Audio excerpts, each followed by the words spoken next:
Hey everybody, Coach Toolshed here. Today I want to be discussing a look back at the past year of 2018.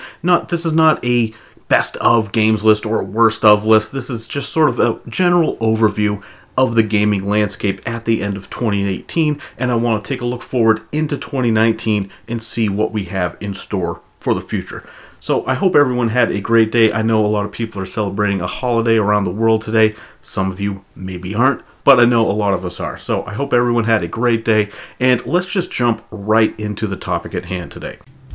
Now, 2018 to me is sort of a year where it was either feast or famine when it came to these titles. You either had these really good, well-respected, well-reviewed, the public loves them type of games, such as God of War, Red Dead Redemption 2, and then you had a really big drop-off to the bottom and the middle tier of games, that solid core of games that might maybe get an 80 on Metacritic and be a solid B+ type of game for most players. We didn't really have a strong showing for that, and so in that regard, I think that 2018 was a step backwards from 2017. I think in 2017 we got a lot of really good, meaty games in that middle range, and that really helped fill in the roster of games for 2017, and I don't think we really got that in 2018.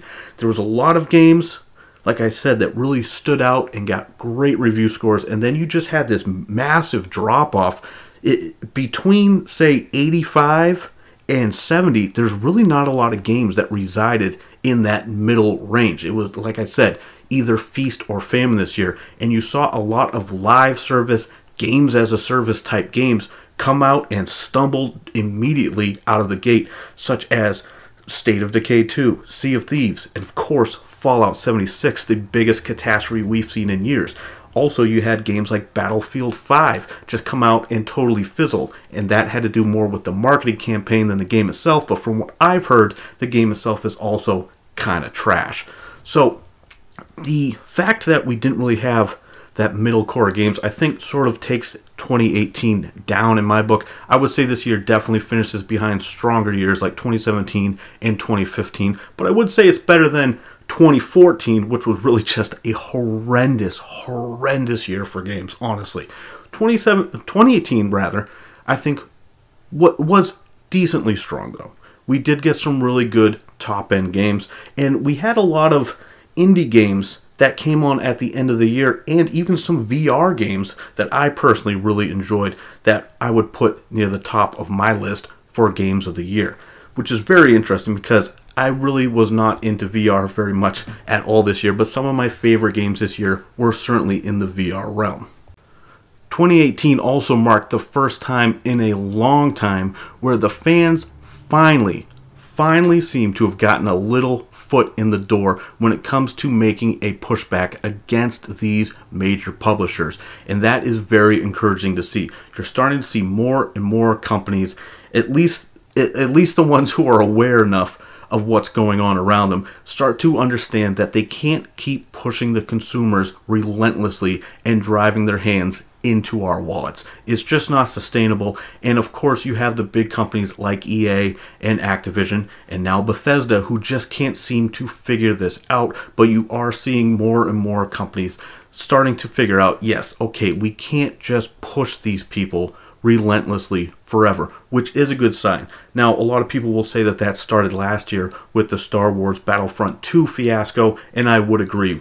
That this whole process did start to come about after Star Wars Battlefront 2, which is great. I'm glad we're finally getting a little bit of pushback that these companies can't ignore. And I discussed in a video the other day where we saw these falling stock prices from a lot of these major companies because their games as a service titles are fizzling and failing. They're certainly not doing as good as they did just a couple of years ago because consumers are sick and tired of buying games that require hundreds and hundreds of hours or hundreds and hundreds of dollars or both in order to get the full experience. People are sick and tired of it, and what we saw this year, which was really encouraging, is we saw single player games rise back to the top of the pile, and I really appreciate the fact that God of War won the Game Award, the Game Award, quote unquote, for Game of the Year, mainly because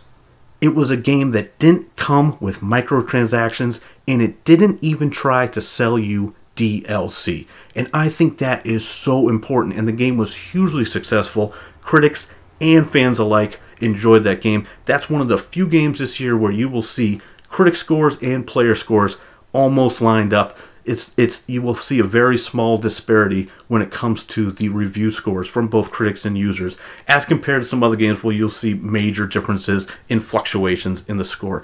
And I really think the fact that that is just a $60 game that came out, you could beat it in between 30 and 50 hours and do everything in the game and then put it down and feel good about it. That to me was so refreshing, and the fact that they didn't try to jam DLC down our throats 8 months later is fantastic. I am really, really happy that we saw that this year, because even last year with Nintendo and Zelda Breath of the Wild, they were pushing out DLC and, you know, buy this extra stuff. Now, they didn't have microtransactions, but they were still pushing the DLC, and frankly, I am sick to death of DLC. I don't need DLC in my games. And like I said, I am glad that God of War got the recognition I feel it deserves, and the fact that it didn't try to grab more money out of my wallet, and the fact that I could put the game down 100% complete and feel satisfied with my purchase. That to me was a breath of fresh air, and I'm very, very happy to see that. I hope these companies take note of that, and that we will see more games in the coming years without these sort of microtransactions. And I think 2019 is going to signal the start of that. Because looking ahead to next year, I'm seeing games like Metro Exodus, Dying Light 2, Biomutant, The Outer Worlds, Ghost of Tsushima, Sekiro.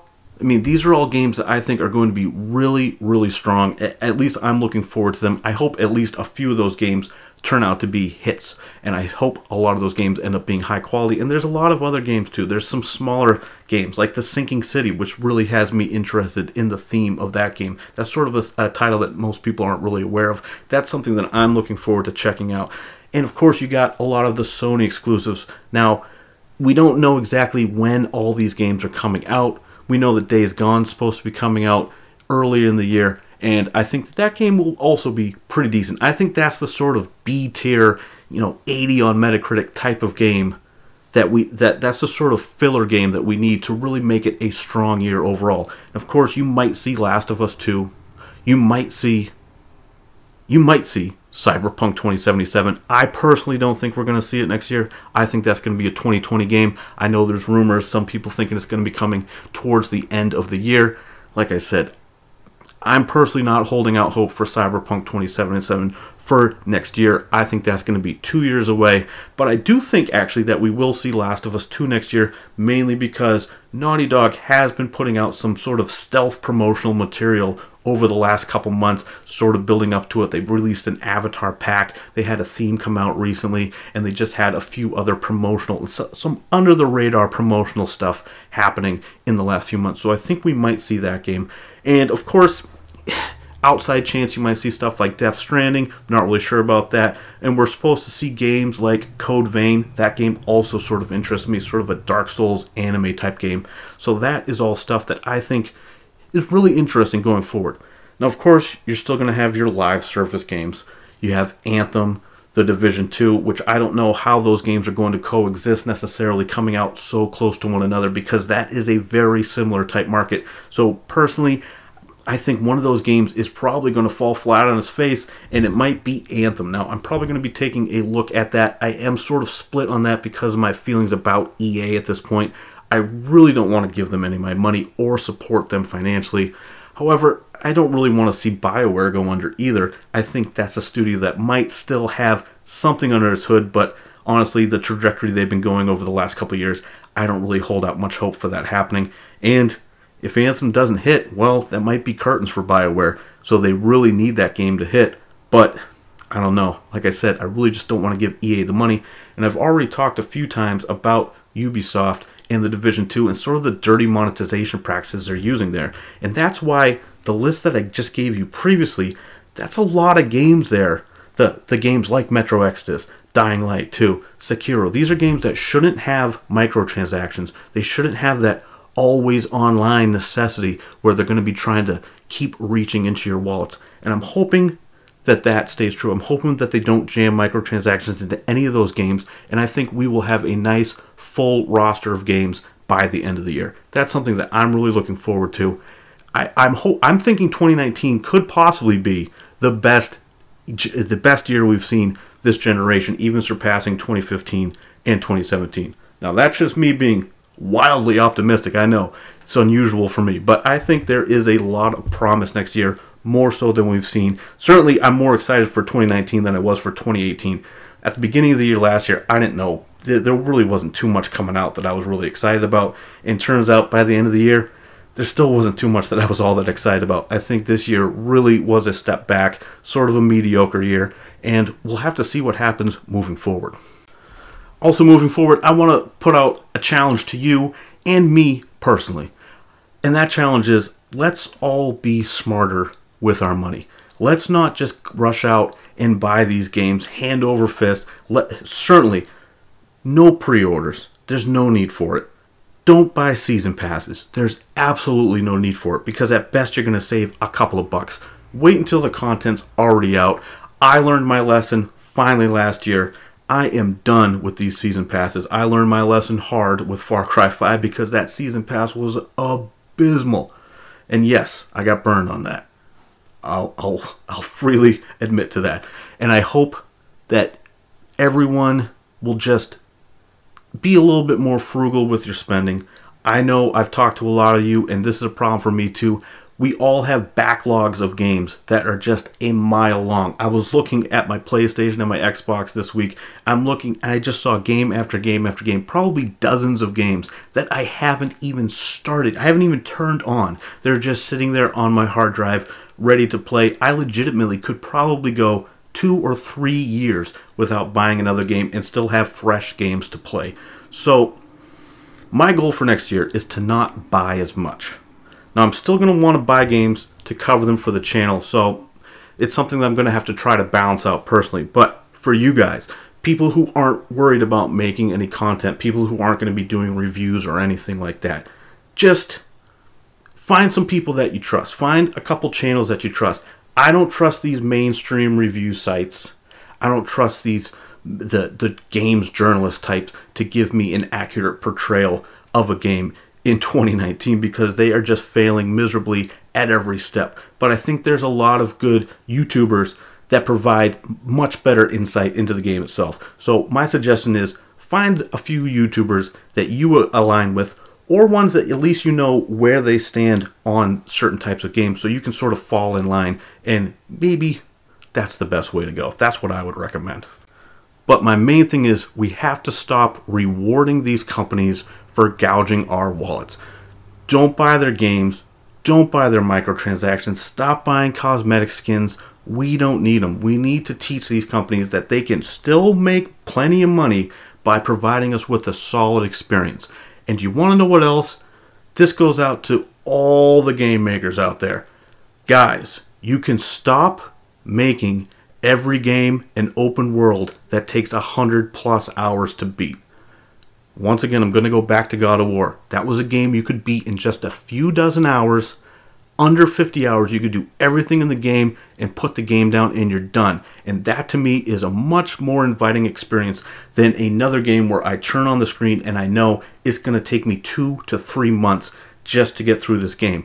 I'm looking at you, Assassin's Creed Odyssey, and I'm looking at you, Red Dead Redemption 2. You overstayed your welcome, and I'm still trying to slug through some of the story for both those games. Now, that isn't to say that those games are bad, because I think both of those games are good in their own separate ways. However, it's the same thing as what I discussed in my previous video about games as a service. Players don't have enough hours in the year to go through all these games. You developers, if you want to sell more copies of your games, make them more palatable to the consumer. Make games that we can actually play through all the way and enjoy and get to the end of. If you look at the completion percentages for a lot of games, most of them never get finished. The majority of players never finish these games. And it's not because they're too difficult, because most of these games these days aren't very difficult. The question is that they're just too damn long. I hope we start to see a reversal of fortune. It should definitely happen in the next couple of years. And once again, a lot of the games I listed on my list for 2019 upcoming games, these are games that I don't think are going to be 150-hour marathons. I think these are going to be 30 to 50-hour experiences, and that's another reason why I'm really looking forward to the roster we got coming up next year. Anyway, I've probably babbled enough for one video. It is Christmas after all, so I'm going to let you guys get back to whatever festivities. Maybe you're celebrating Festivus, and if so, more power to you. But I'm going to let you guys get back to whatever festivities you have going on, or maybe you just want to go to bed because you got to get back up for work tomorrow. And I know that feeling myself. I got to deal with it.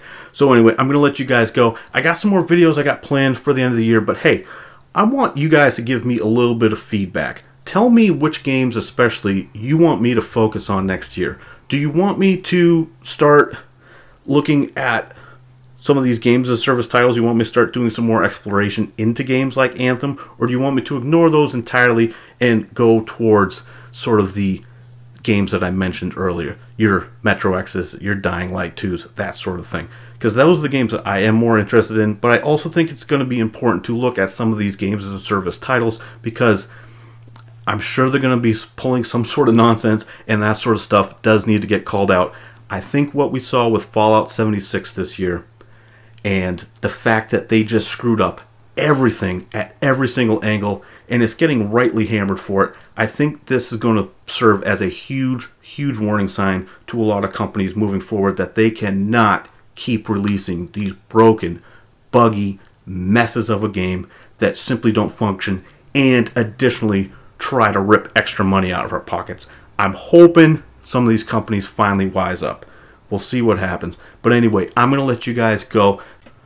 I'm Coach Toolshed. Let me know what you guys think down in the comments below. Once again, please let me know what you personally would like to see out of the channel headed forward into the new year, because I have a list of things that I definitely want to check out, but I want to get some feedback from you guys as well and sort of sprinkle that into the conversation as well. Thank you in advance for any help you give me in that regard.